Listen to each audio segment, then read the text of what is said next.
Pessoal, bom, acho que o povo está chegando. Vamos começando, né, com o Rodrigo, senão fica passamos muito aí do nosso deadline aqui. Vou apresentar o Rodrigo Moraes, da FarmTech.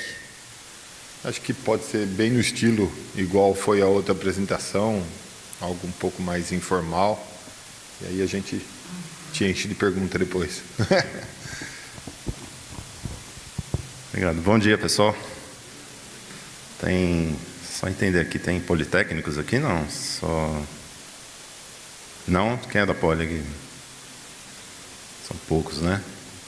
Eu sou politécnico também, formado em 2001, da elétrica, estou voltando para casa aqui. Faz tempo, a última vez que eu vim nesse auditório foi para apresentar meu projeto de formatura. Faz um tempo já, hein? Foi em 2001. Eu entrei em 96, saí em 2001, 6 anos aí. Tem uma estatística, né, que somente 47% dos alunos da Poli se formam em 5 anos. Vocês sabiam disso? 47% só. Eu formei em 6 anos. Dizem que o Chuck Norris se formou em 4 anos e meio, né? Mas foi só ele. Só. Bom, pessoal, eu vou falar um pouco sobre uso de dados nos serviços e operações agrícolas. Vou falar, na verdade, a história da FarmTech, né? A FarmTech é uma startup que a gente abriu ela em outubro de 2016, está completando quase 2 anos. A gente falar um pouquinho da nossa história, né? A gente está sediado lá na Fundação Shunji Nishimura, lá em Pompeia, né? No mesmo ecossistema do CIAG, do Grupo Jacto, né? Fica lá em Pompeia, pouquinho depois de Marília, para quem não conhece, é o interiorzão. São Paulo, são quase 500 quilômetros de distância. E aí tem uma FATEC, né? Lá tem a FATEC Shunji Nishimura, que é A FATEC ela tem 2 cursos. Um curso de mecanização e agricultura de precisão, que é o único curso da América Latina voltado para máquinas agrícolas. A gente tem bastante cursos de agronomia, que são voltados mais para biologia, né? Que é para planta, para cultura. E a FATEC, ela tem é um curso de tecnólogos, né, que o foco é na máquina, na operação agrícola mesmo, né? E a gente está aí em Pompeia, né? A gente está aí nesse ecossistema. Como que começou a FarmTech?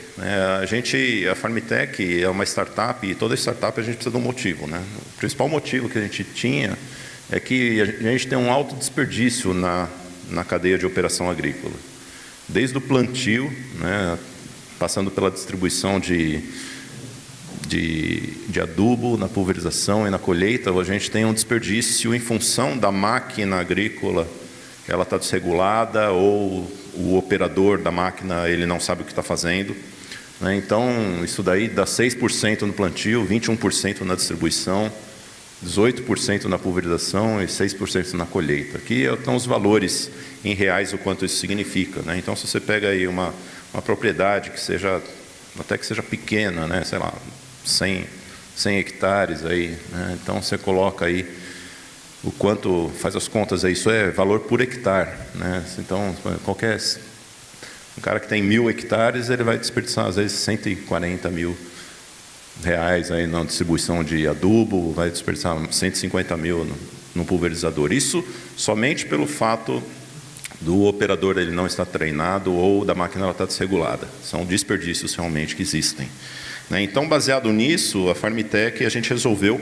abrir uma startup que, qual que era a ideia? A gente ser mais ou menos um Uber de serviços do agronegócio, né? A gente conseguir ter técnicos de campo e esses técnicos de campo poder fazer essa regulagem. A gente sistematizar isso tudo para que a gente pudesse ter esse técnico indo nas propriedades rurais e deixando sempre a máquina regulada para evitar esse desperdício, porque é um valor econômico grande, né? Ele tem um valor bem alto aí para o produtor. O que a gente fez então? A gente começou no ano de 2017, então, a gente traçou uma estratégia, a gente resolveu fazer uma prova de conceito da startup.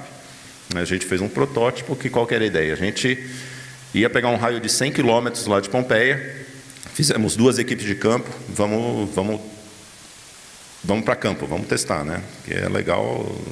Seria meio que um projeto de formatura, mestrado, doutorado, alguma coisa desse tipo, né? Então, foram mais ou menos a metodologia. Vou falar um pouco da metodologia que a gente teve e como que a ciência de dados entrou nisso tudo, né?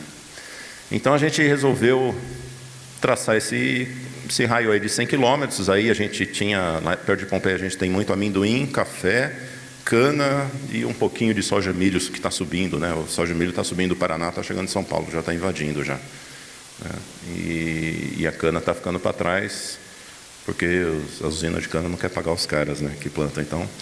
Então o pessoal de soja e milho está cada vez mais subindo do Paraná, entrando em São Paulo aí. E aí foram essas 5 culturas principais. A gente resolveu.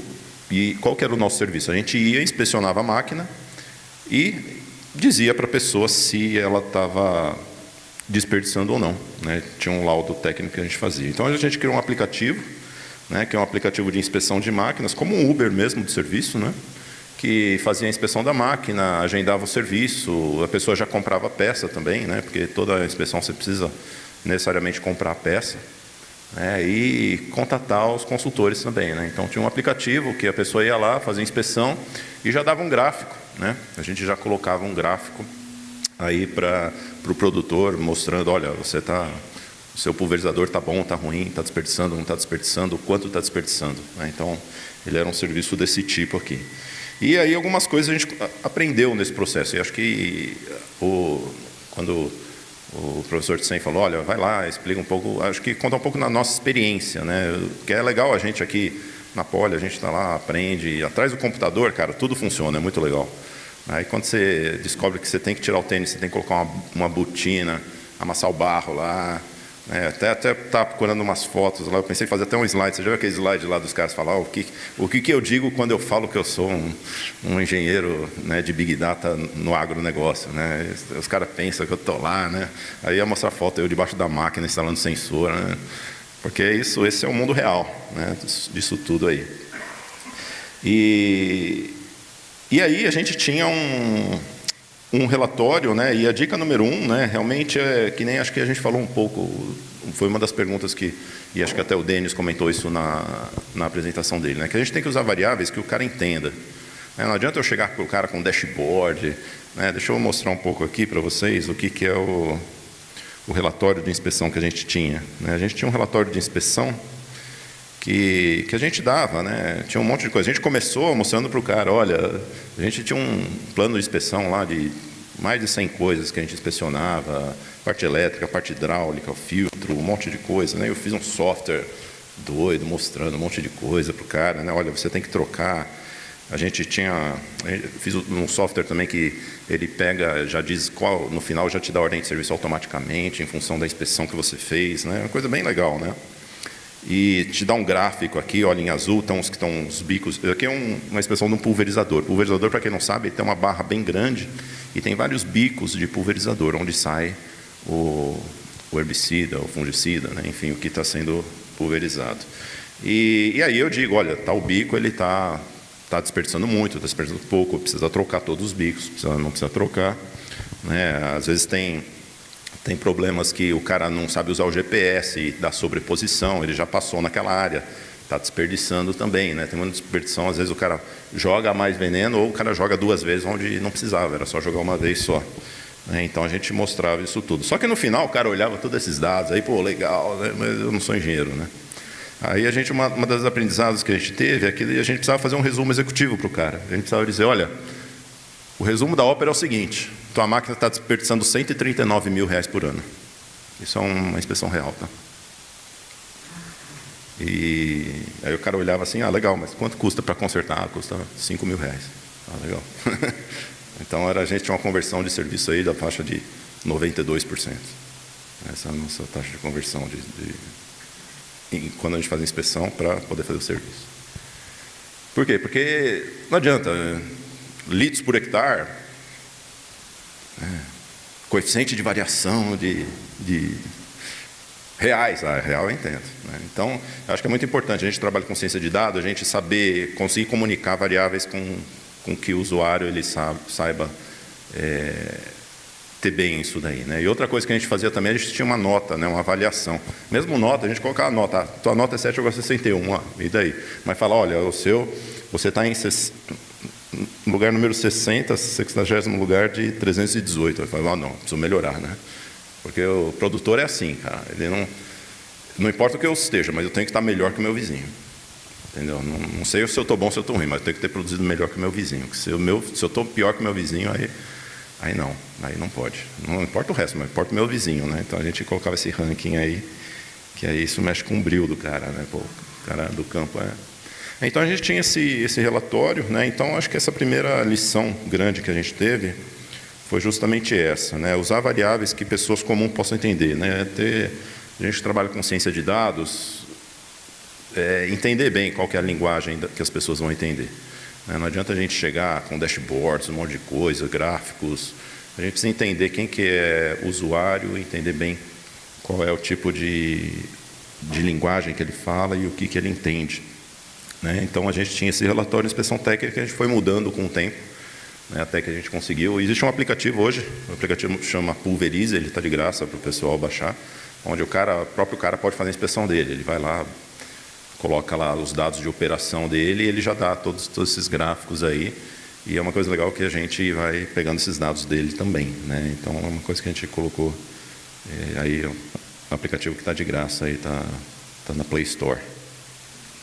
Pulverize. É um aplicativo que está na Play Store. Fora isso, conforme a gente foi fazendo essas inspeções, a gente começou a ter dados. A gente começou a fazer inspeção na máquina, tinha aí 80, 100 itens que a gente inspecionava, e o processo de inspeção a gente gravava todos esses dados. E aí a gente começou a pensar, poxa, a gente consegue ter informações interessantes disso daí, né? Informações de marketing interessantes, né? Que interessa para os fabricantes. Então a gente começou a usar um pouquinho de ferramentas de BI para poder, de Business Intelligence, né? Para poder ver, poxa, então a gente chegava, por exemplo, isso daqui é uma coisa, é um market share real. Eu consigo chegar para o fabricante e dizer, você quer saber qual é o market share naquele raio lá de 100 km? O market share é esse daí. Então, quando o Denis falou que a Jacto era líder, não é uma mentira. Então, 90,4% é Jacto. Então, você tem os outros aí. Tá certo que está no quintal da Jacto, né? Então, né?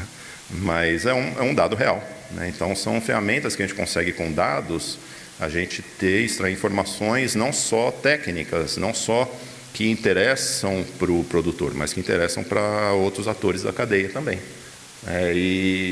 Mas uma coisa que a gente viu também é que, assim, dado é uma coisa o Denis mostrou muito o Data Lake, né? Tem muitos dados que são disponíveis para a gente, né? São relativamente baratos esses dados.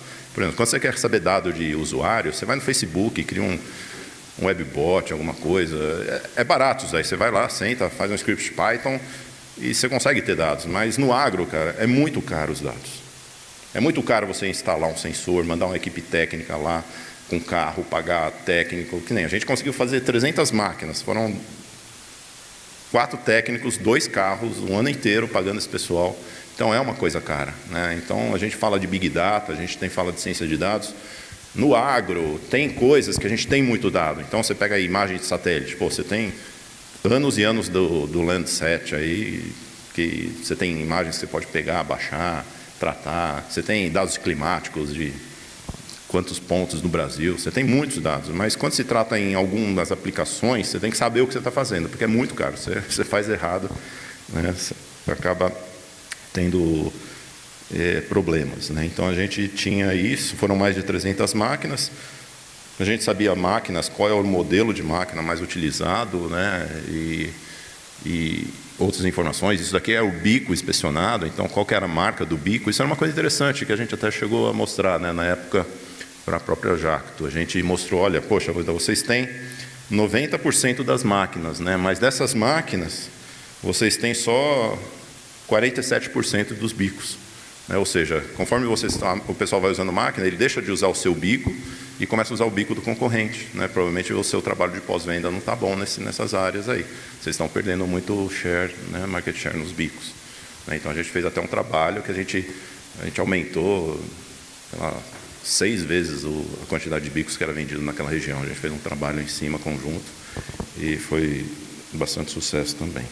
Então, são coisas que a gente vai extraindo dos dados, né? Lógico, aqui não foi usada, foi usada alguma ferramenta. Não, a gente já sabia, porque a gente trabalha com um set de dados até relativamente pequeno, né? Então, a gente trabalhou mais com inteligência de mercado também, pensando um pouquinho, poxa, o que a gente pode fazer disso tudo, né? Uma outra dica, que acho que é meio óbvia, assim, mas é importante sempre ter o dado georreferenciado, tá? Sempre quando trabalhar no agro, é importante você saber, mas se você não está georreferenciado esse dado, é complicado, tá? Então, sempre se você for fazer um sistema, alguma coisa para o agro, ou qualquer coisa, precisa georreferenciar, que nem o Denis falou,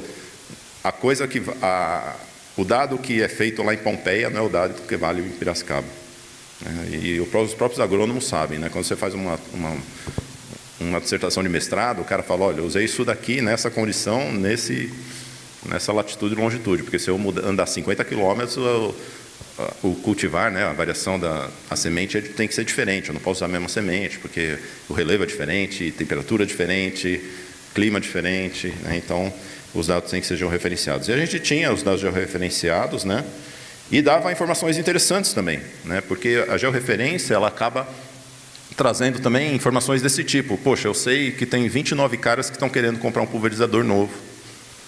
Agora, se eu tivesse só numa tabela o nome e o telefone, tudo bem, poxa, mas eu sei onde que esses caras estão, né? Então, eu consigo ver, poxa, aqui se eu sei que eu tenho uma revenda aqui, eu sei que essa revenda aqui não está fazendo um bom trabalho. Já aqui, ó, o pessoal aqui dessa cidade está fazendo um bom trabalho.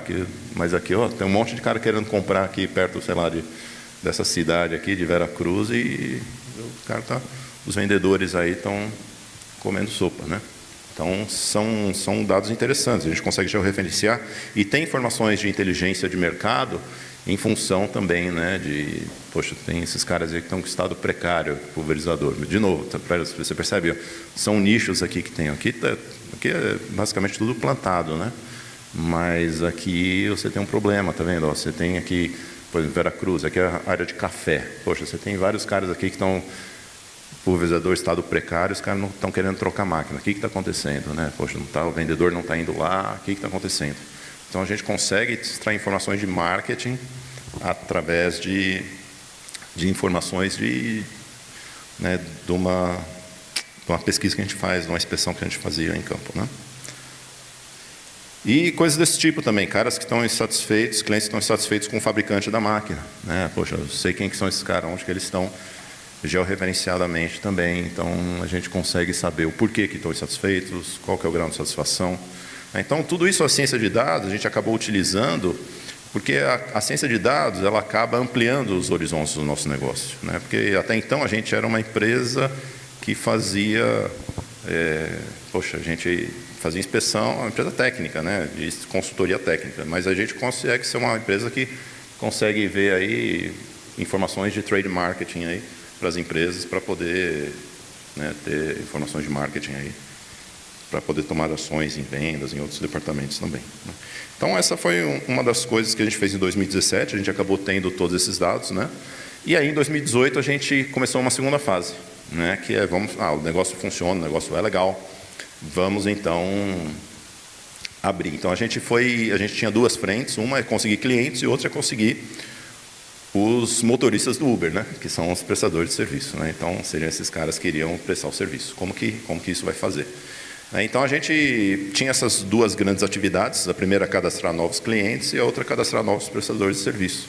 Tinha essas duas atividades aí, né? Então, a gente tinha esse processo, a gente tinha um pipeline onde a gente tinha uns prospects, né? A gente falava, poxa, esse cara, a gente quer criar uma lista de nomes para que a gente possa ver se essa pessoa realmente tem. É mais ou menos o que o Uber faz, né? Você tem lá, você se cadastra, aí o cara vai ver quem você é, se você sabe dirigir, se você tem ficha criminal, não sei como que o Uber faz, né? Mas tem os seus pré-requisitos, você vai ser analisado e aí ele vai aprovar você, vai preencher um cadastro. A gente tinha mais ou menos a mesma coisa, né? Com um prestador de serviço é um pouco mais complexo, porque você tem que saber se, assim, dirigir todo mundo.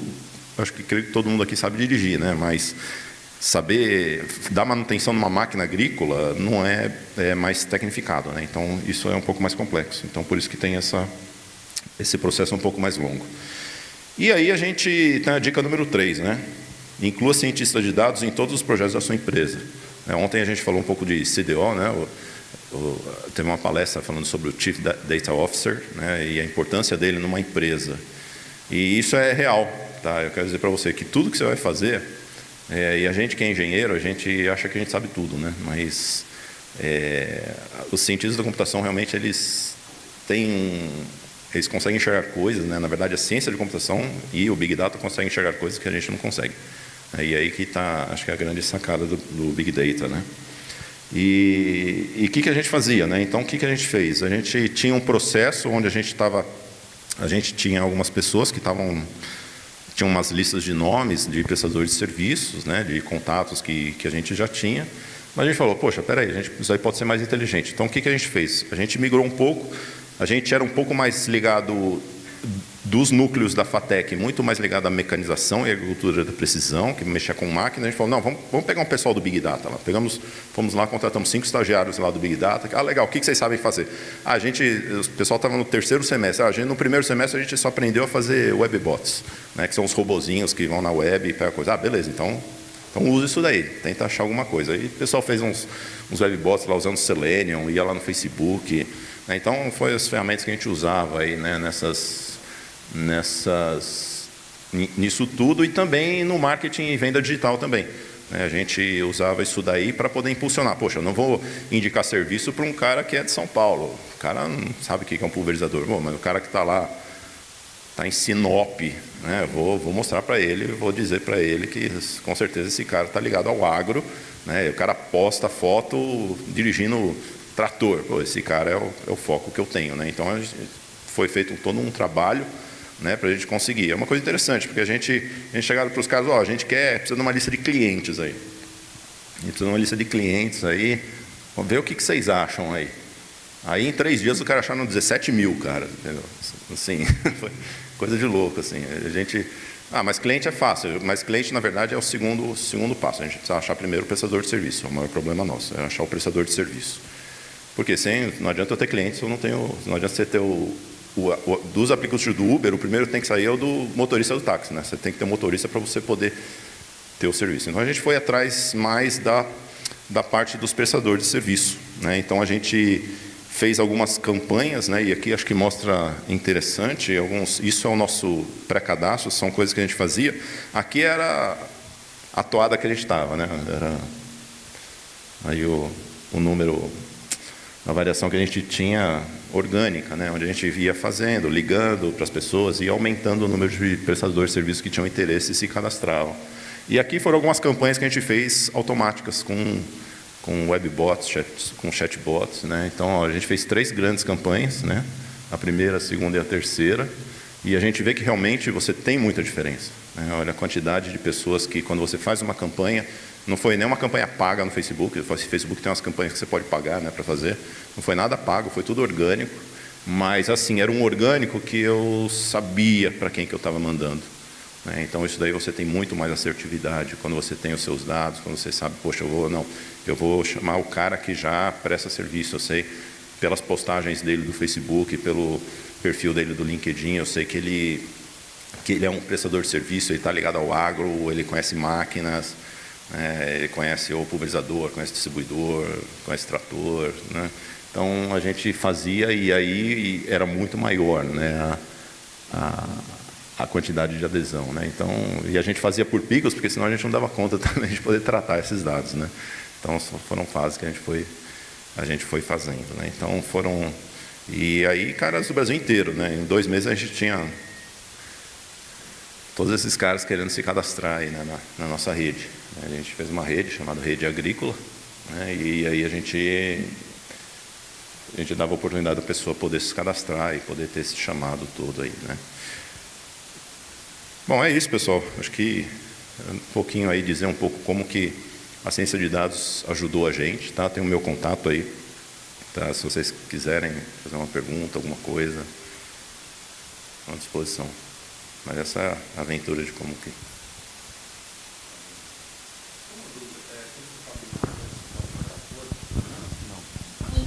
Quando você fala em máquina, você fala em tratores também, não? Também. Também, inclui tratores. Sim. São do preparo de solo à colheita, né? Preparo de solo, trator é preparo de solo. Você tem máquinas, você tem implementos também que são os arados, tudo que é puxado, né? E aí distribuidores, pulverizadores, colheitadeiras também, semeadoras também, né, no caso. Muito bom. É que no nosso caso a gente fez só, a prova de conceito foi só para pulverizadores. Mas isso daí, a inspeção, ela vale. A gente tem, a gente criou aplicativos também de inspeção para semear, para ver semente, para ver a semeadora, se ela está boa também. Distribuidor também, a mesma coisa. A gente tem um aplicativo para distribuição também. O pessoal da Jumil aí também está bastante coisa. Rodrigo, na sua modelo de negócios, a venda de informação entra também como receita? Desculpa. A venda de informações entra como receita também para você? Sim. Entra, na verdade, seria uma receita acessória, né? Ela ajuda a pagar a minha inspeção. Né? Então, por exemplo, porque é interesse dos fabricantes terem essas informações, né?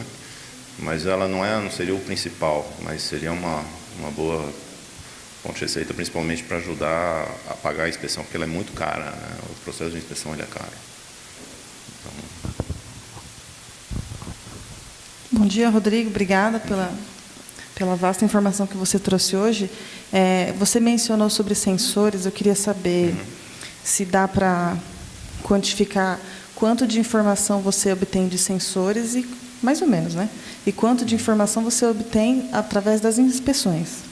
No nosso caso, a gente focava mais em inspeções. Né? A própria Jacto tem um sistema, e na verdade os sensores, eles são dessas máquinas maiores, né, que a gente está falando. Cada fabricante ele tem o seu sistema. A Jacto tem o sistema Optimis, né, que ele é todo sensorizado, né, já tem sensoriado, tem todo sensoriamento. Tem alguns fabricantes que têm esses tipos de sensores também que oferecem, mas a gente não focou muito em sensores. Né, mas mesmo os sensores, eles são, para você ser instalado no legado, né, que não é nas máquinas novas, eles são caros de ser instalados. Não é? O agricultor ele não é muito fã de alguém mexer na máquina dele e deixar algum penduricalho lá. Ele tem muito receio. A máquina do cara é o ativo do cara. Igual, do mesmo jeito que a gente trata a nossa casa, o cara trata a máquina dele, porque é a vida dele. Uma máquina custa R$500 mil, R$1 milhão. O cara passou de pai para filho toda a herança, que é a máquina lá do cara. Ele tem seguro aquela máquina. Então, você falar que, espera aí que eu vou colocar um negócio aqui na sua máquina, vai o caramba. Então, o cara não deixa. Então, tem que ver muito valor para poder... Já as máquinas novas já é diferente, né? Aí tem a John Deere, Jacto, Case, essas máquinas são todas sensorizadas. Elas aí sim, você tem Big Data. Mas isso daí esses sistemas eles não se conversam muito. Cada um tem o seu, e tem o seu dashboard, e os seus próprios serviços para os clientes. A gente não chega a entrar muito nessa área, não. Obrigada. Alguém? Eu queria te perguntar, você falou dos dados que vocês trataram e tal, agora no finalzinho. Que tipo de tratamento desses dados, por exemplo, desses novos empreendedores? Eu vi que você mostrou um monte. A gente tinha muito coisa baseado em palavras-chave. Né? A gente, quando estava procurando os caras, a gente não só a capacidade técnica, mas a idoneidade também dele é importante, né? Então, a gente tinha alguns jeitos, né? Por exemplo, o cara que curtia Skol, Brahma, eu não queria esse tipo de cara. É legal, isso aí, nada contra, mas eu não quero um cara que chega pinguço lá para fazer um serviço numa máquina. Tá. Então a gente tinha algumas coisas, alguns perfis que a gente olhava e falava, poxa, esse tipo de cara é o perfil que eu quero, esse cara que curte essas coisas no Facebook eu não quero. E essa busca era por robô, não? Por robô. Legal. Por robô. Por robôs. Na verdade, os robôs alimentavam um banco de dados, né? E aí a gente fazia os filtros depois. E aí Mongo, usava Python para fazer, Selenium também para poder buscar em Facebook, porque a gente se tentasse fazer script ele bloqueia, né? A gente precisava criar sempre novos e-mails até a gente aprender a fazer como fazer isso daí no Facebook. Eu não ia poder trabalhar porque eu curto a Heineken. Brincadeira. Não, nada contra. Eu tenho uma dúvida. Você estava falando que você fez campanhas direcionadas para prospecção de prestadores de serviço. Isso. E teve campanhas, e como que foram as campanhas para os clientes ou para os agricultores? Ou isso daí é mais você ir no lugar? Não foi campanha para os clientes. As campanhas foram só para os prestadores de serviço. Mas o que a gente fazia? A gente publicava já direcional, não publicava, a gente usava o sistema do Messenger. A gente fazia o trabalho com webbots para pegar os perfis do Facebook e a gente mandava mensagem direta via Messenger, com um chatbot. Então, era uma coisa automática também. Eu mandava, mas não era eu que mandava. Eu dizia, manda para esses caras aqui. E aí, quando o cara respondia, ele já entrava num processo, como o da Vivo tem, se você para ver seu saldo, cadastrar plano, ele vai perguntando e respondendo, como a Maju, né, um pouco. Dizendo, olha, como você faz, como se cadastra, entra nessa página, o que é FarmTech. E a receptividade foi boa também? Foi ou boa teve também. aqueles 3 estágios de evolução? Teve os 3 estágios lá, foi bastante gente interessada, que mostra que a gente conseguiu filtrar certo o programa. Beleza. Obrigado. Oi? Isso. Não, isso daí na verdade são leads, né? Eles entram no nosso pipeline, né? Isso daí seriam pessoas que fizeram pré-cadastro. Aí dali a gente fazia um cadastro, porque o cadastro é um contrato que você tem que fazer, né? Tem toda a parte legal para ele poder prestar o serviço. Bom.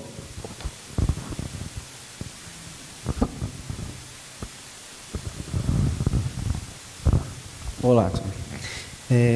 Você falou que esse primeiro trabalho que você fez foi diretamente voltado aos pulverizadores, né? Isso.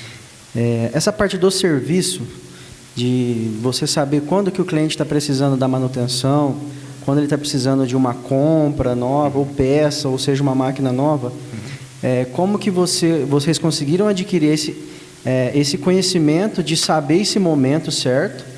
Era por uma solicitação via cliente, mesmo pelo aplicativo, ou você tinha algum trabalho junto com o Optimus, por exemplo? Não estava ligado ao Optimus. A gente tinha listas de clientes.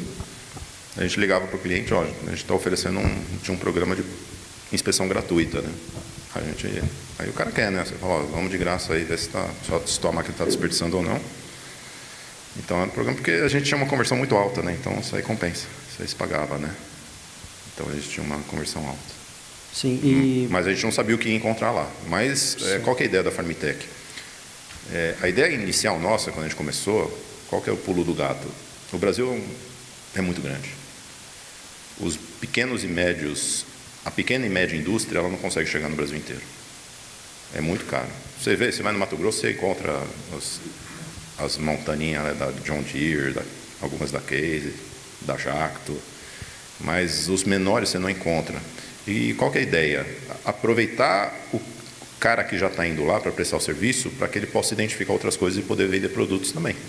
Né? Então, por isso que a gente criou a rede agrícola, que era uma rede onde a gente, por exemplo, esses caras, a gente falava para eles o seguinte, olha, você pode também ser comissionado se você vender um tipo de produto. Igual o cara que vende, né, o cara quando você quebra o teu carro, você vai na oficina, ele vai falar, você tem que comprar bateria.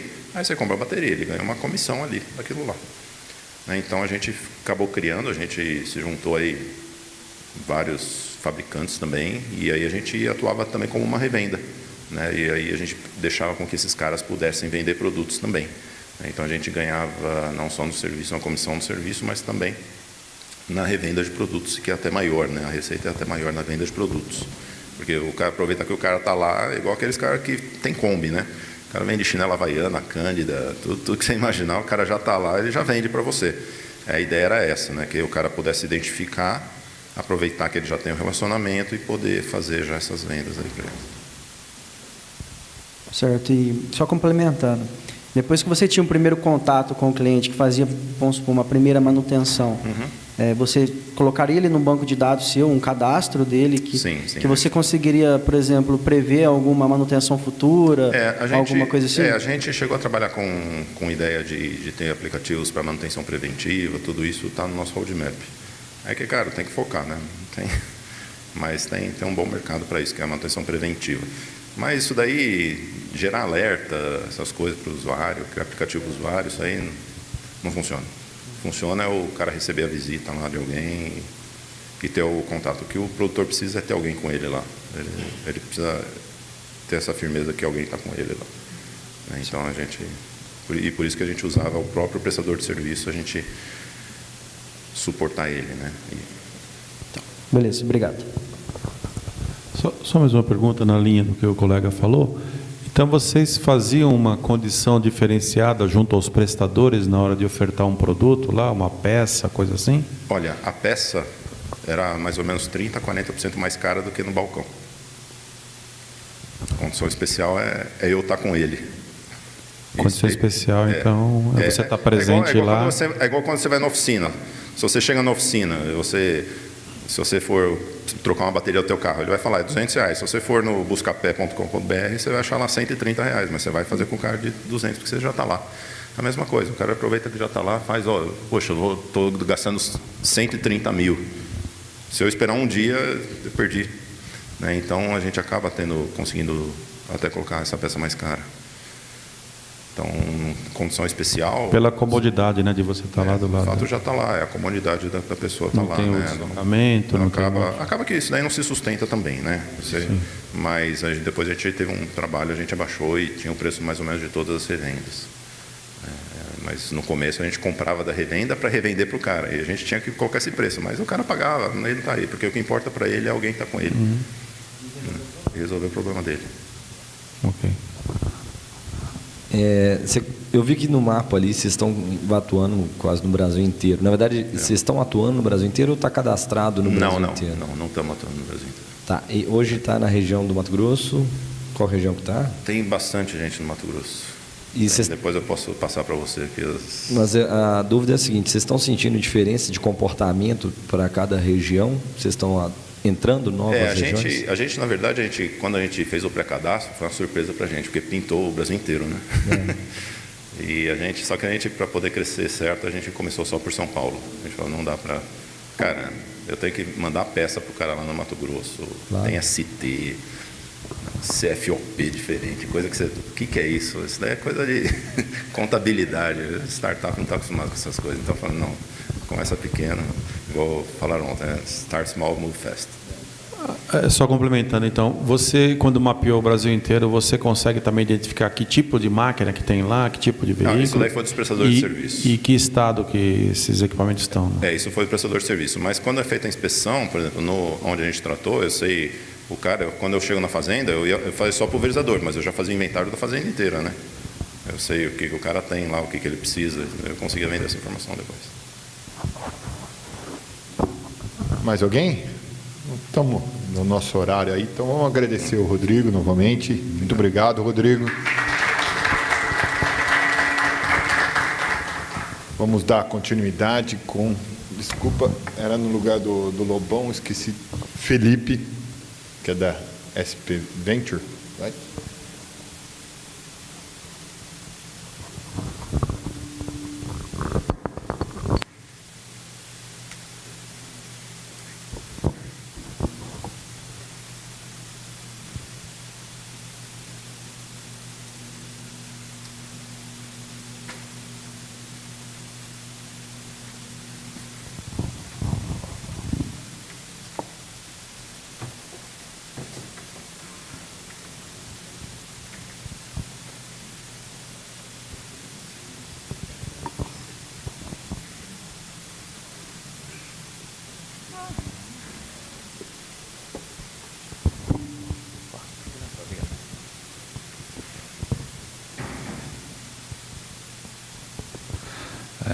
Bom dia, meu nome é Felipe, eu também sou aluno aqui fui aluno, né, da Poli. Todo mundo, quem passa por aqui uma vez, demora alguns anos para sair, se sente sempre um aluno aqui quando retorna para casa.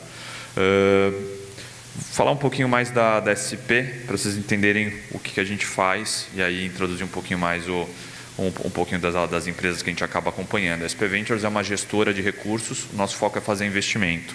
E o nosso foco de investimento é em early stage, ou seja, a gente investe nas startups naquele momento inicial, quando o empreendedor ele teve aquela ideia, às vezes ele já passou por um momento de aceleração em algum processo, em alguma aceleradora, ou teve investimento anjo, ou o próprio capital também. Então, aquilo já está um pouquinho mais formatado, ele já testou aquilo no mercado, e aí a gente vai lá e aporta capital, aporta bastante conhecimento, governança, para ajudar o negócio dele a crescer. Então, o que a gente busca é investir em segmentos não tradicionais, né, onde tem menor competição por negócio. Então, a gente sempre busca a tecnologia. Então, hoje a gente tem no fundo atual, a gente tem um pilar de foco de investimento em empresas de TI, empresas na área de saúde e empresas na área do agronegócio. E em todas essas verticais, em todas essas empresas, elas dependem de dados. Assim, o grande valor que elas geram e que elas conseguem entregar para os clientes na ponta depende da utilização e da análise da base de dados que eles coletam ali das mais diversas formas. Então, a gente foca nas empresas nascentes. A gente hoje tem um foco mais regionalizado para o estado de São Paulo, que foi onde a gente nasceu. A gente é muito mão na massa, então a gente acaba ajudando o empreendedor ali nas dificuldades do dia a dia. A gente não entra tanto na parte técnica, eu não sou um cara operacional, mas eu tenho conhecimento e eu tenho um networking que a gente foi formando, que a gente consegue ajudar. Tem um problema com isso. Então, uma área financeira aí que o Rodrigo comentou, putz, isso daí empreendedor normalmente não tem um domínio. Nossa, a gente conhece contador, a gente conhece advogado tributarista, a gente consegue auxiliar nesse tipo de questão para que o empreendedor ele consiga focar naquilo que ele é bom, e normalmente é na parte técnica, né? E a gente, querendo ou não, a gente não deixa de ser um time de empreendedores. Hoje somos 4 sócios ali na gestora, é uma casa que tem 7 pessoas, então uma empresa ali pequena. A gente vendeu participação da gestora igual a gente prega para os empreendedores, então a gente também tem investidores, a gente também é cobrado por isso. E aí eu vou entrar um pouquinho mais aqui só para vocês entenderem. No mercado financeiro, o Venture Capital ele entra efetivamente bem no começo das empresas. Então, ele, por exemplo, versus uma indústria mais madura, que é o mercado de ações, ou até private equity, que são grandes investimentos, ele entra exatamente no momento onde você tem muito risco, né? Mas você tem um potencial de retorno. Então, a gente faz 15, 20 investimentos, sabendo que 5, 6 empresas ali vão acabar morrendo nesse meio do caminho, mas que algumas ali vão crescer, e vão pagar o custo do investimento nas demais empresas. Então, esse daqui é um gráficozinho rápido do ecossistema de investimento. A gente gosta de entrar exatamente aqui, em Series A, que é no momento que o empreendedor, a ideia, ela já passou por algum tipo de investimento anjo, já teve alguém fazendo algum investimento inicial, e aí a empresa precisa de capital para começar a crescer a receita, explorar mais comercialmente, explorar mais a base de dados, começar novos produtos, né? Porque muitas vezes o que a gente enxerga é a empresa começa com uma ideia ali e ela vai pivotando ao longo do tempo conforme ela vai conhecendo melhor o mercado, vai descobrindo melhor as ineficiências e o potencial daquilo que ela tem ali. Passando, acho que rapidamente, então, como eu comentei, a gente trabalha num movimento muito forte de prospecção, então, buscando em todos os centros acadêmicos, aceleradores espalhados pelo Estado, atrás desses negócios, né? Normalmente, a gente acaba investindo onde o empreendedor está ali naquela fase onde é ele, mais um sócio e tem uma equipe pequena. A gente entra aí tem todo o processo, acho que, de investimento, e aí vem o processo de aceleração, que é onde a gente realmente agrega valor ao negócio, onde o empreendedor passa a ter ter capital disponível, ter caixa, né? E ele tem toda uma estrutura de rede de relacionamento do fundo para ajudar ele a montar todos os processos da empresa para ele poder se dedicar àquilo que é o core, né? Então, entrando um pouquinho mais, acho que nas empresas, aí nos cases, que eu acho que vai ser mais interessante, a gente começou em 2007, dentro de um projeto que é o Criatec, que é do BNDES, com foco em fomentar esse tipo de mercado de investimento no Brasil. A gente era o gestor regional São Paulo, né? A gente fez 8 investimentos, a gente alocou 21 milhões de reais ali nessas 8 empresas. E aí algumas delas, que vale mencionar aqui, que dependem muito tem um mix de dados com agro, por exemplo, Enalta, né? É uma das empresas ali que nasceu, né, em São Carlos, onde o foco deles era fazer todo o monitoramento de todos o parque de equipamentos que estava ali no campo. Então, eles começaram a crescer muito forte na parte de usinas, etc., porque ele colocava um equipamento que tinha um GPS, onde ele tinha o dado georreferenciado, onde o pessoal que coordenava toda a operação conseguia falar, olha, onde está cada equipamento, ele tinha a leitura da velocidade, ele sabia quanto estava gastando ali de combustível, que isso daí impacta muito na operação, e ele conseguia prever, dentro de X horas vai chegar a quantidade de toneladas Y. Por quê? Porque eu sei que o equipamento está nessa velocidade, ele tem um corte nessa velocidade, ele traz isso. Então, eles também entraram na parte de florestal, acabou surgindo uma outra empresa que se chama Solinfitec, que faz coisas similares, é uma empresa que vem crescendo bastante também no mercado. E aí ele começou a gerar todo esse conhecimento em cima de dados georreferenciados da operação, né? Outra empresa aqui que é bem interessante falar é a GeoFusion.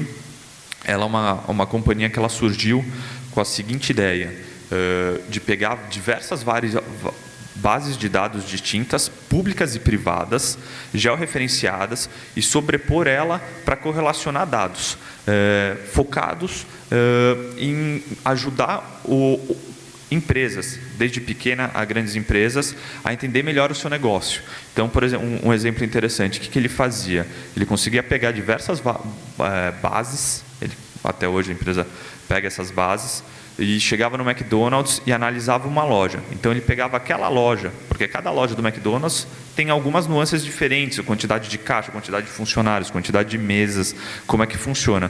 Então, ele analisava toda aquela região, toda aquela população, com diversos dados, e aí ele tinha um screening daquela loja com todos aqueles dados. E aí, quando o McDonald's estava conversando com buscando um novo potencial local para colocar, ele entrava com o dado georreferenciado desse novo local e ele cruzava esses mesmos dados com todas as outras bases de dados de todas as lojas já mapeadas do McDonald's para falar, nesse local aqui, ele é muito próximo tem as mesmas características que essas 2, 3 lojas. Então, para essa loja aqui, você faz sentido esse kit, faz sentido essa forma de marketing, faz sentido essa população que você vai encontrar. E, às vezes, também podia dar informação de falar, nesse local aqui não faz sentido, porque o McDonald's tem uma questão aí que muda, que tem cidades pequenas que eles não entram, porque eles sabem que a loja não vai conseguir ter o teu público, né? Então, isso era o que eles começaram cruzando aí, quase 100, acho que hoje eles utilizam mais de 250 bases distintas de dados, também públicas e privadas, para conseguir fazer todo esse tipo de inferência. E aí, nesse caminho, a gente levantou um fundo novo ali em 2013, onde o nosso direcionamento era explorar bastante o ecossistema paulista, né? Investindo em agrotecnologia, parte de TI, saúde e novos materiais. Então, a gente fez todo um mapeamento de todos os grandes centros, as grandes cidades, de todas as universidades, de todas as aceleradoras, as incubadoras, né? E a gente começou a ir atrás dos negócios. E aí foi esse portfólio aqui que a gente acabou montando ao longo do tempo, de 20 companhias investidas. A gente tem um foco grande no agronegócio, 75% do nosso capital a gente investiu no agro, porque a gente enxerga que é um setor super pujante da economia brasileira. Hoje, 24% do PIB vem do agro, né? É uma questão que ainda tem uma produtividade no Brasil, vem aumentando ano a ano, mas ainda você tem um gap versus o que poderia ter de exploração por hectare. Você tem uma questão que eu acho que o Brasil tem um clima único ali, diferenciado de outros países. Então, o nosso clima tropical, a gente tem de 2 a 3 safras, dependendo do local por ano. Quando você vai para o clima americano temperado, você tem uma, e ainda você tem a questão de gelo, né? Então, você cria uma barreira natural de novos entrantes para o Brasil tem que ser tecnologia local. Por isso que os centros acadêmicos, a Embrapa tem uma força muito grande, o movimento que a Jacto tem ali em Pompeia de conhecimento é super importante para a formação desses negócios. E aí, entrando um pouquinho mais nas empresas, essa é uma empresa que a gente investiu já há 2 anos atrás, chama AgroSmart. O foco deles começou no sensoriamento e na telemetria local do microclima da fazenda, para ela conseguir inferir o que estava acontecendo ali e poder virar para o produtor e falar, você não deve ligar o seu sistema de irrigação hoje, porque amanhã vai chover, e se você ligar isso hoje, somar da água de hoje, mais da chuva, você vai deixar o solo encharcado e você vai ter problema. Então, eles começaram muito nessa parte de sensoriamento, telemetria. Hoje eles já têm toda uma questão de análise de diversas bases de dados distintas para começar a criar modelos de predição, né? Tanto da parte de microclima e entrando agora na questão de doenças, porque variações no clima também impactam a questão de doenças, a questão de doença a campo, e tudo isso em cima a empresa, quando foi fundada, não tinha nenhum cientista de dado. Hoje a gente já tem 3 pessoas focadas em simplesmente trabalhar dado. E como o Rodrigo falou, é muito importante ter o dado georreferenciado e você guardar esse dado. Porque o dado que sempre você está gerando ali, naquele momento ele pode não te servir para nada, mas num futuro você pode ter uma ideia, você pode ter uma sacada, você pode ter alguma coisa diferente. Então é importante ir acumulando isso. Acho que hoje, cada vez mais, com o que a gente tem aí de Amazon, Oracle, etc., Equinix, que vem crescendo, ficou mais barato você ir armazenando isso daí, porque um dia isso daí pode fazer a diferença. Como acho que foi comentado aqui, tem toda uma questão que aí você consegue falar para o produtor, não irriga agora, mas aí você tem que ensinar para ele que ele tem que confiar em você. Isso daí é um caminho longo, você demora algumas safras para conseguir fazer com que ele perceba que você está entregando uma informação com uma acurácia que vai melhorar o negócio dele. Porque a gente já viu muitos casos de produtores que contrataram o sistema, aí você fala, não irriga hoje, mas aí ele fala, putz, X anos assim minha família sempre faz desse jeito. Ele vai lá, liga o negócio, a parte de pulverização, irriga, no dia seguinte vem aquela chuva e depois ele liga falando, mas você não sabe. Não, eu te avisei, vamos. E você tem que, é um trabalho constante ali com esse mundo do agronegócio para a entrada de tecnologia.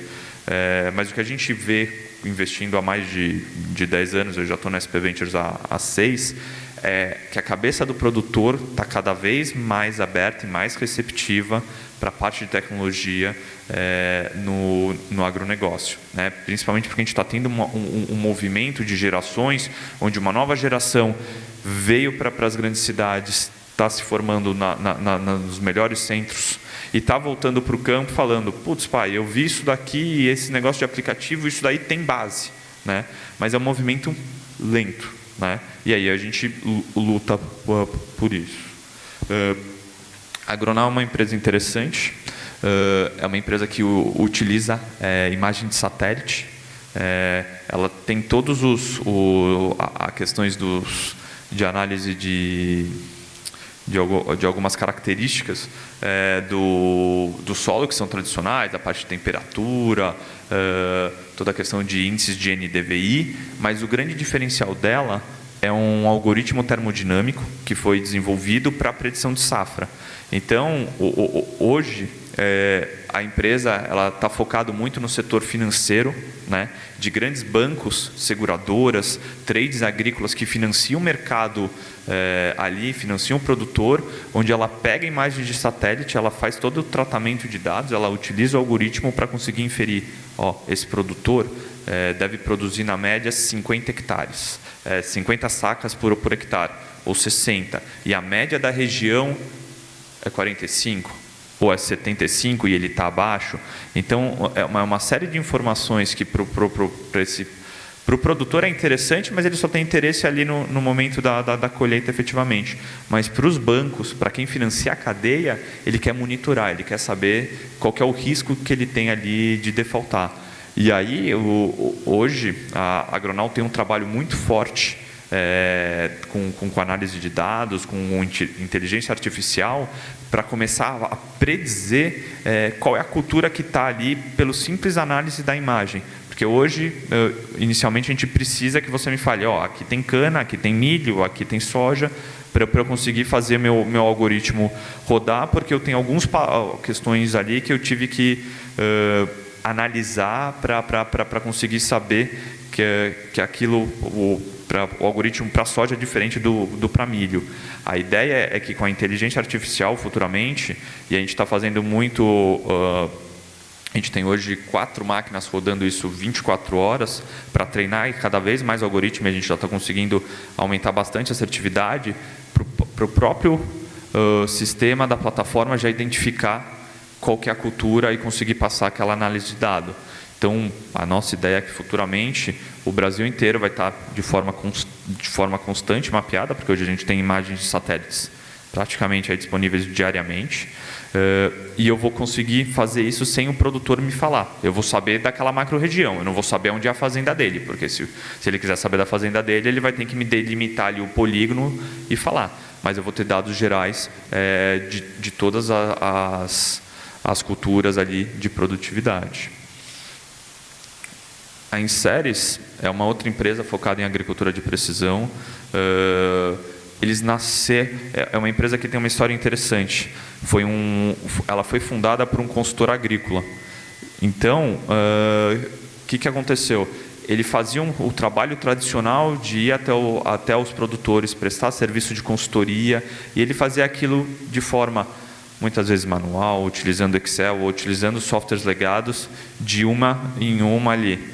E aí o empreendedor chegou à conclusão ali que fala, putz, eu preciso desenvolver algum tipo de plataforma, etc., para tentar escalar, para fazer mais rápido isso daí, porque é muito dado, né? Então, ele demorava ali, algumas análises demoravam uma semana ali para fazer. Por quê? Eles utilizam, muitas vezes, análise de solo. Então, o que ele faz? Ele faz um mapeamento da fazenda, aí dá lá 100 pontos, nesses 100 pontos você coleta uma amostra de solo, esse solo vai para o laboratório demora 20 dias, ele te manda os dados de volta, aí entrava na questão de um software, aí começava a fazer toda uma análise de interpolar todos os dados, porque você tem pontos que tem distâncias ali de 500, 600 metros, mas o que tem ali no meio, né? Como isso se relaciona com a questão do terreno. E aí ele fazia, isso era feito de uma forma muito com softwares tradicionais ali on-premise. O que o empreendedor acabou desenvolvendo foi um software na nuvem que começa a fazer todo um sistema de interpolação, de cocrigagem das informações que ele tem, para você conhecer o que você tem ali e ter um mapa de fertilidade daquela fazenda. Em cima desse mapa, dependendo das diversas recomendações que cada agrônomo tem de correção, do que é melhor para o milho, do que é melhor para a soja, tem até diferença, tem visões distintas do que é melhor para cada cultura, você consegue colocar na ferramenta o que deveria ter de nutrientes ali, e a ferramenta faz um cálculo de toda a taxa variável, dá todo o mapa ali de aplicação para você ir a campo e fazer isso. E hoje a tecnologia já permite com que ele pegue, por exemplo, a informação pós da máquina e consiga analisar, será que a máquina fez efetivamente aquilo que estava ou não fez? Será que o cara usou o piloto automático ou ele desligou e saiu pulverizando ali e colocando corretivos, etc., do jeito que ele queria, né? Então, tudo isso daqui, todas essas empresas, elas se baseiam muito em dados, né? Assim, o que a gente enxerga hoje de maior valor, o que essas empresas conseguem gerar valor é em cima de coletar esses dados, analisar, e entregar uma coisa efetiva ali para o produtor final. Porque o grande problema, acho que, igual foi mencionado aqui, muitas vezes o produtor ele não quer um negócio cheio de números, etc. Ele quer a decisão final, ele tem que ter a confiança que você está entregando algo verdadeiro para ele, mas ele não consegue fazer todas as inferências. Então, uma coisa que todas as empresas aqui trabalham muito é a questão da interface com o usuário. O que o meu usuário, o que é meu cliente final, o que ele quer, o que ele necessita. Porque muitas vezes o pessoal começa a analisar base de dados, pensando, vou fazer isso, vou fazer aquilo, essa informação, etc. É super importante. Aí quando você chega com aquela informação, o cara vira e fala, putz, interessante saber essa informação sobre a minha fazenda, etc. Mas isso não impacta tanto no meu negócio. Se eu soubesse isso daí para mim muda o meu dia a dia de como eu trabalhar. Então, às vezes a gente, por exemplo, na AgroSmart, você começa a falar, não, vai chover melhor aqui, ali. O cara só quer saber se vai chover ou não vai chover, muitas vezes. E aí, óbvio, tem produtores que estão muito mais tecnificados, tem uma equipe dentro da fazenda muito mais capaz de elaborar. Hoje a gente tem grandes produtores, tipo a Mage, Bom Futuro, SLC Agrícola, que aí eles querem, realmente gostam, às vezes, de dado, um pouco de dado, não o bruto, mas ele já mastigado, mas eles vão trabalhar ali dentro de casa. Mas o produtor, em geral, o pequeno e médio, ele quer um negócio ali muito mais fácil de usar, ele quer algo efetivo ali no dia a dia dele, né? A Horus é uma empresa de drone, né? Ela se assemelha um pouco à Agronaut no quesito de utilizar imagens, né? Só que o foco dela são imagens de alta resolução. Então eles têm algoritmos, etc., que trabalham em cima daquelas imagens que eles coletam para fazer inferência de infestações, da questão de se você tem falha, né? Então às vezes você tem ali um talhão, né? Que é um quadrado ali que o pessoal planta, e você começa a ver que você começa a ter muita falha ali no meio, porque quando você olha toda a produção, você olha aquele negócio ali, é imenso, e às vezes tem um pedaço que tem que ser refeito porque ele tá ali com falha, você teve algum problema no solo, etc., você vai perder produtividade. Então você tem que fazer esse mapeamento aéreo, e aí você consegue ver esse tipo de falha ali ao longo do tempo. Hoje eles nasceram fazendo VANT, fazendo hardware, mas o foco é ter uma plataforma com diversas ferramentas aí para fazer diversas análises conforme a necessidade, mapas de estresse hídricos, etc. A Bart Digital é uma empresa um pouquinho diferente, que atua um pouco na questão de blockchain, né? E na questão que assim, a cadeia agrícola ainda, a parte financeira, de financiar, ela é muito tradicional, ela não tem muitas novidades, tem muitas dificuldades de grandes players. Então, o foco dessa companhia é melhorar o processo de barter. O que é o processo hoje de barter? É quando uma grande empresa ou um banco, etc., ele financia a produção em troca ali do produto final, porque aí ele tem a certeza que ele pega aquele produto final e ele consegue vender ali para uma trading, e aí ele tem a garantia do recebimento dele. O problema é que esse processo, toda essa documentação é super complexa. Você demora ali 90, 120 dias, porque são diversas assinaturas até você conseguir fechar toda essa cadeia. A ideia da Bart Digital é usar a estrutura de blockchain como validador de toda essa parte de documentação, de certificação, e meio que substituindo o cartório ali no caminho, né? E a partir daí ela vai começar a ter um montão de dados financeiros de como aquela operação aconteceu. Ela vai ter os dados das trades, ela vai começar a intercruzar e olhar tudo isso daí para melhorar o crédito, porque hoje um dos grandes problemas é que assim, você tem poucos bancos atuando no crédito agrícola, você tem ainda uma falta de players ali para ajudar o produtor, né? Então a ideia é começar a melhorar, primeiro começando pela operação de barter, mas começar a ter uma visão geral da cadeia e dados para que quem quiser ofertar crédito agrícola consiga ter uma melhor visão, consiga criar seus modelos de crédito, consiga financiar a cadeia.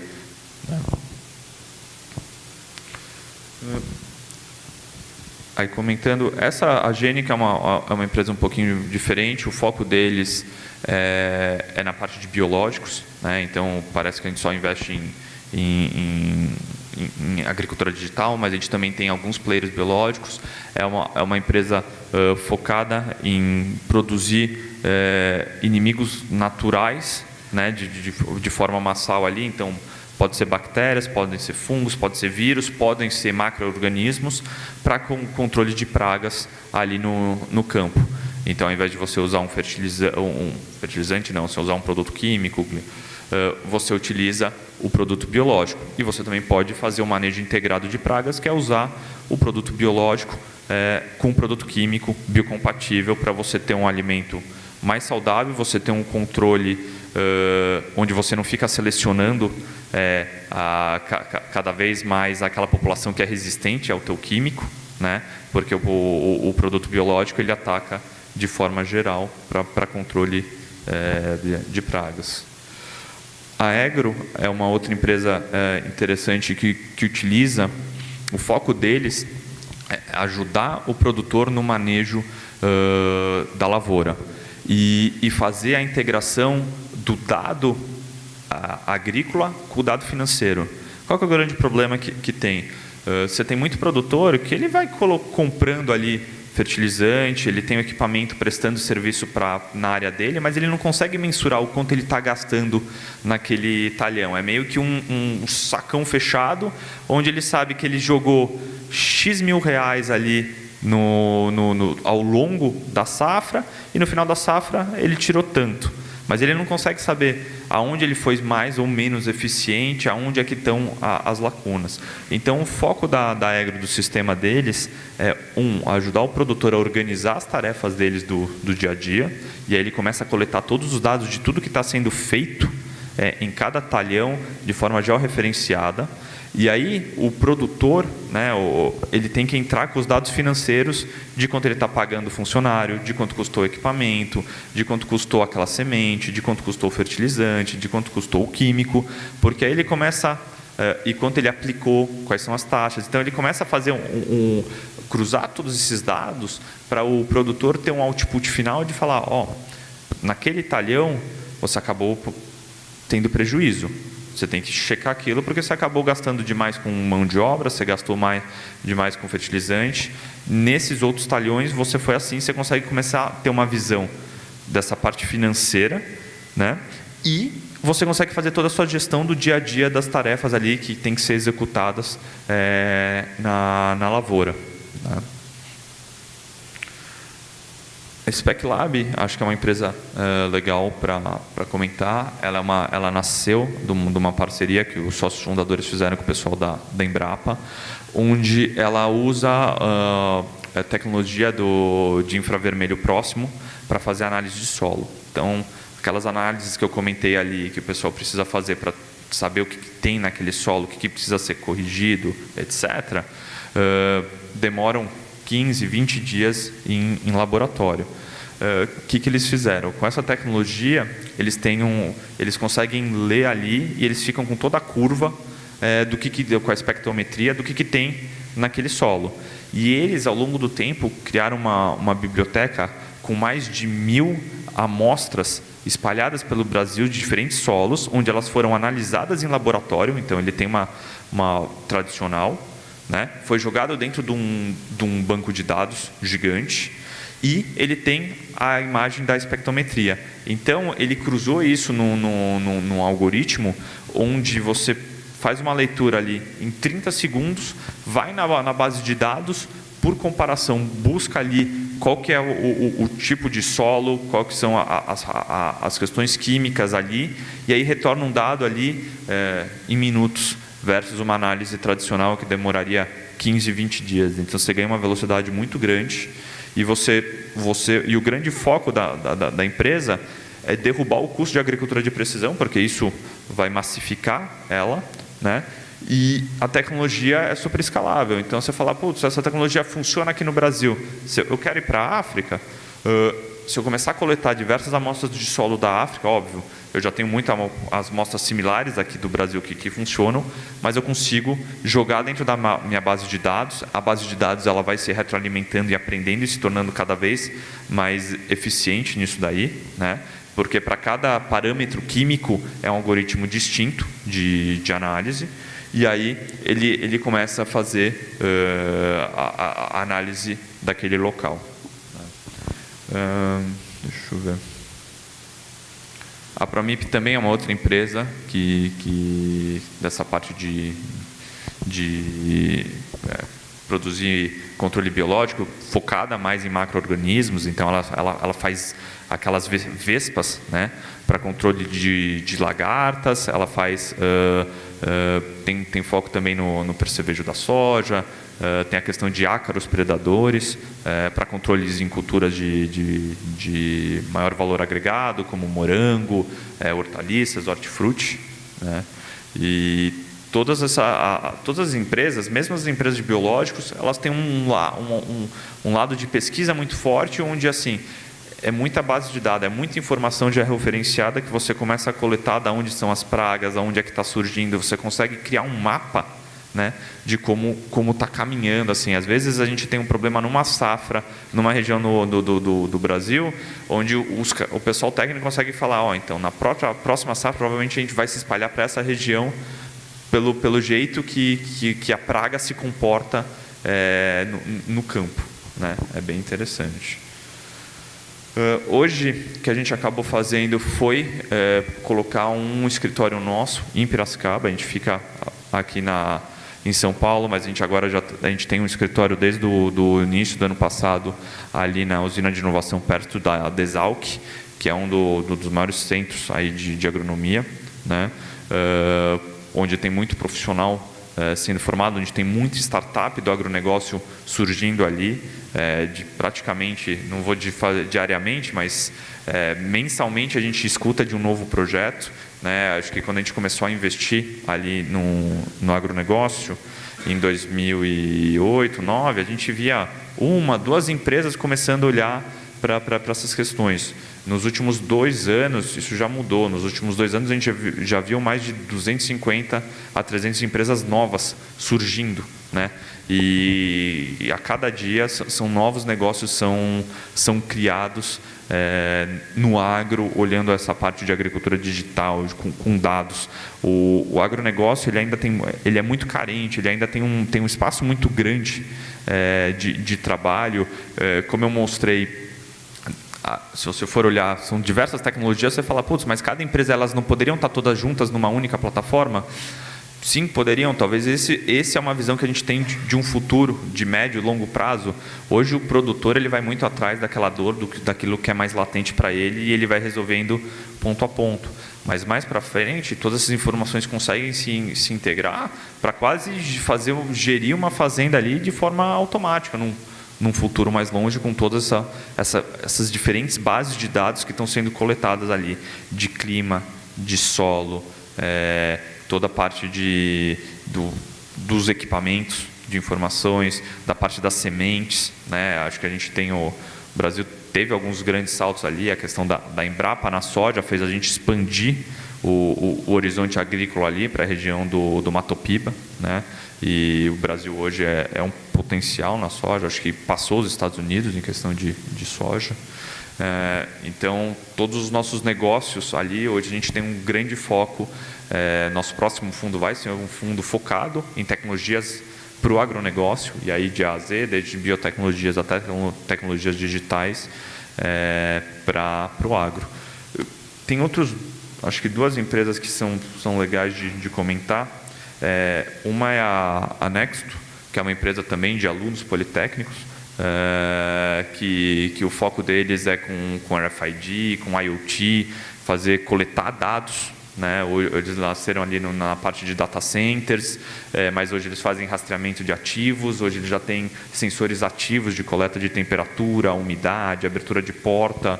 Eles trabalham tanto na questão da indústria de alimento, como na parte de escritórios, de coletar um montão de informação, né? E até uma das coisas, por exemplo, em freezers, etc. E acho que até eu ouvi uma pergunta aqui anteriormente, de você consegue predizer se um equipamento vai quebrar ou não? Uma vez a gente estava testando um sensor de temperatura numa geladeira que você consegue ver o ciclo daquela geladeira, e na visão deles, que se você ficar monitorando aquilo no longo tempo, você vai começar a ver quando você vai ter falha e você pode começar a enviar uma manutenção preventiva. Então tem várias coisas aí que eu acho que ainda vão surgir aqui nessa questão.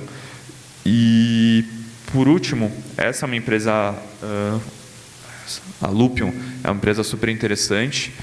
O foco dela é na gestão de frete. Então, o que ela faz? Ela recebe todas as notas fiscais, todas as notas de CTS, tudo, ela junta tudo isso daí dentro de uma base gigante sobre a informação do frete da grande empresa, porque tem empresas que gastam 3%, 4%, 5% da sua receita em frete, então é um custo relevante.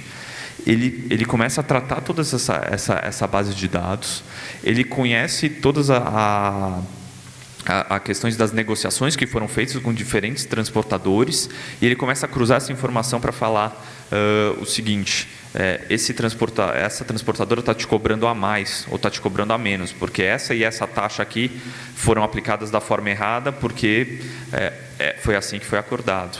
Depois ele evoluiu para começar a olhar e falar: você está sendo ineficiente, você está usando esses transportadores aqui, mas você tem esses outros dois aqui que você já tem contratado dentro da tua base, que eles conseguiriam fazer essa mesma entrega num custo muito menor.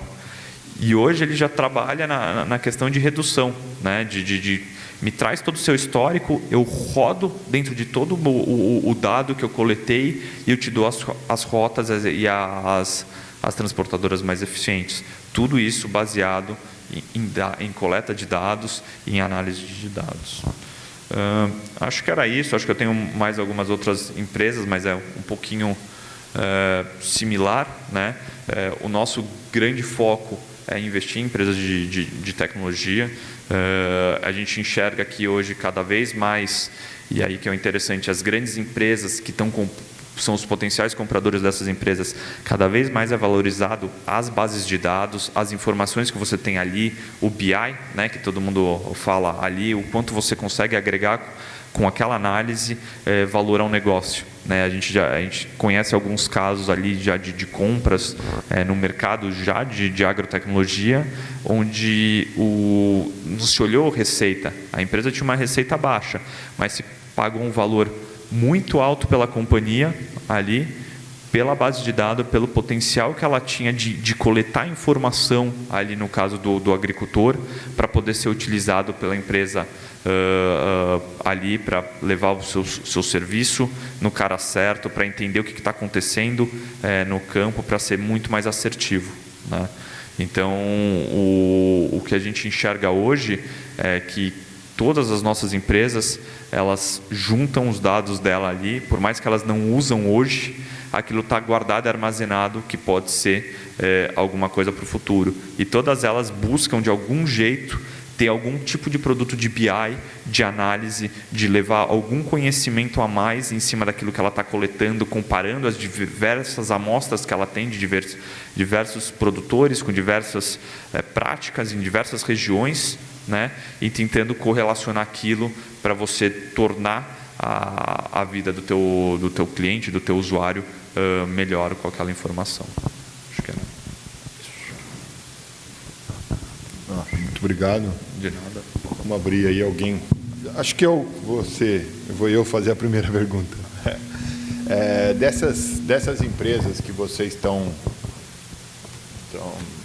com vocês aí com os dados, assim, qual que é o processo de escolha de uma empresa que vocês vão apoiar ou não, dos dados dela, né? Estamos no foco, assim, o que te faz escolher apoiar ou não uma empresa, entendeu? Tá. O que a gente acaba olhando ali no momento de investimento que a gente vai atrás? A gente tem um tripé onde a gente olha time, obviamente, primeiro eu busco o empreendedor, e aí o empreendedor eu busco na questão dele querer fazer o negócio acontecer e do domínio que ele tem daquela informação. Então, ele está falando, estou coletando aqui uma base de dados, eu consigo ter uma informação, vou agregar um valor tal. O que a gente faz? A gente sai batendo a mercado com aquele empreendedor e vamos nos grandes centros e bater. Essa informação é verdadeira? Ele realmente tem acesso a isso daí? Então eu vou atrás daquilo que ele está me falando, do que ele está me comentando que ele tem, para entender se aquilo realmente pode ser usado na prática ou não. Eu converso muito com as grandes empresas, então a gente vai atrás, por exemplo, de uma CNH, de uma John Deere, de uma Jacto, quando vem alguém falar, não, vou fazer telemetria das máquinas e vou mudar aqui o jeito que todo mundo utiliza os equipamentos no campo. Putz, calma lá. Então a gente busca fazer uma diligência técnica, que a gente chama, de pegar aquilo que está sendo colocado e apresentado para a gente, indo atrás de pessoas de referência no mercado, para tentar validar aquela tecnologia, aquele conceito. Óbvio, tem muita coisa que a gente acaba investindo e que a gente vai descobrindo ao longo do tempo que a gente não sabia no momento do investimento. Então, com a evolução da empresa, com a evolução do momento da companhia, e ela aumentando a base de clientes, ela vai aumentando a base de dados que ela está coletando. Então, e é um negócio muito dinâmico, né? Às vezes a gente começa a olhar e falar, putz, estamos indo por um lado aqui. Aí você começa a ver alguém vir e fala, não, mas eu estava vendo aqui os dados dos últimos 40 vezes que o pessoal acessou a plataforma, todo mundo focou nesse dado aqui ou naquele ponto ali. Então, falar, peraí, vamos entender o porquê. Então, assim, a parte de análise de dados, ela é constante, ela permeia os diversos setores da companhia. Igual o Rodrigo estava comentando, a parte de comercial das companhias hoje são 100% em cima de dados e análise de tudo que você pode fazer para ser mais eficiente, né? Porque se você está pagando um vendedor, você quer que ele atinja praticamente diretamente aquele cara que já está pronto para comprar. Então, hoje, todas as empresas ali de agricultura digital, ela já tem um cara responsável dentro de casa por data science, por ficar olhando base de dados, por ficar trabalhando algoritmo para conseguir entender o que aqueles dados conseguem agregar ao meu negócio, trazer uma informação diferente, onde eu me diferencio do mercado. Obrigado. Alguém mais?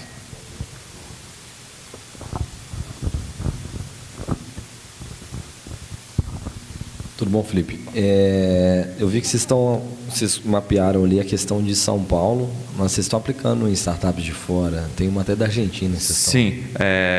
Na verdade, a gente começou nesse fundo com o foco de investir no estado de São Paulo. A gente investiu em algumas empresas que estavam fora do estado, mas que vieram para São Paulo por questão de Piracicaba ser um grande centro ali, um polo para o agritech nacional, né? Hoje 50% dos negócios de agritech que surgem em São Paulo, e desses 50 ali, metade surge ali na região de Piracicaba, Limeira, Campinas, é super forte. A gente já investiu numa empresa argentina com capital proprietário, e essa empresa tem o foco de entrar no mercado brasileiro. Então, esse daí foi o viés do nosso investimento, e é uma empresa de marketplace agrícola, onde o foco dela é entender todas as necessidades dos produtores, então ficar coletando informação de que todo mundo está buscando ali, e aí começar a ir nas empresas e falar, está aqui quais são as necessidades, e aí ofertar através da plataforma. Então, a gente tem esse viés aí de investir em coisas hoje que funcionam para o Brasil, né? O nosso foco e o nosso domínio hoje deixou de ser só o estado de São Paulo, o Brasil e agro é o Brasil todo, mas a gente investe para empresas que têm uma visão de entrar no Brasil.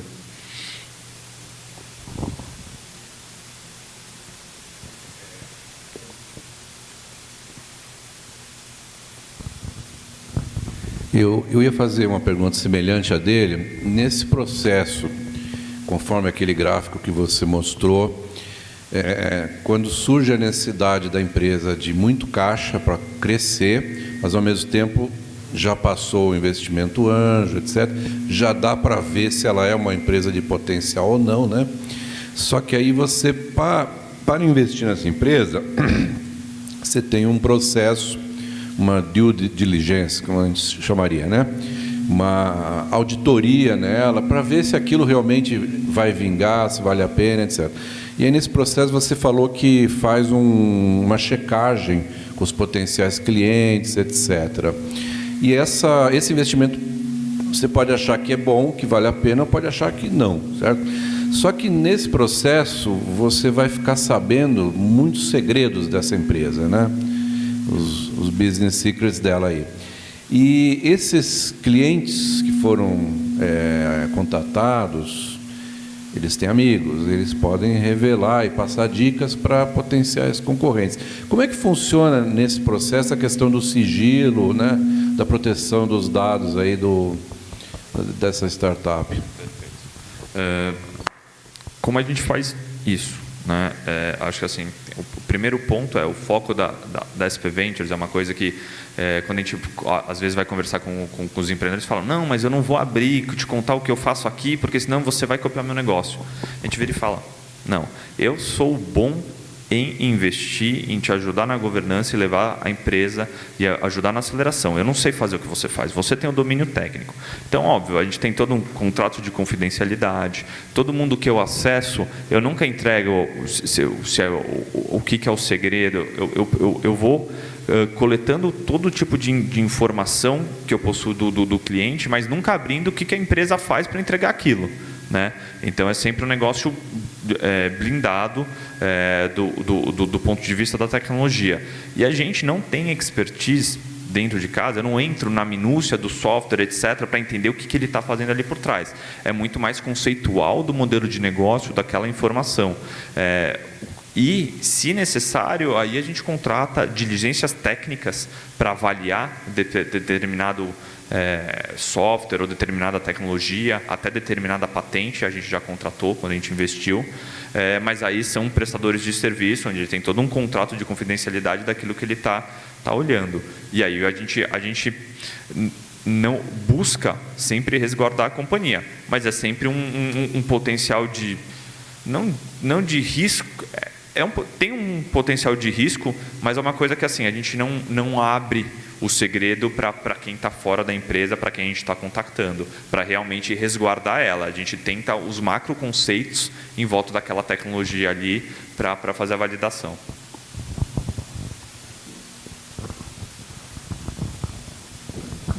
Alguém mais? Vamos agradecer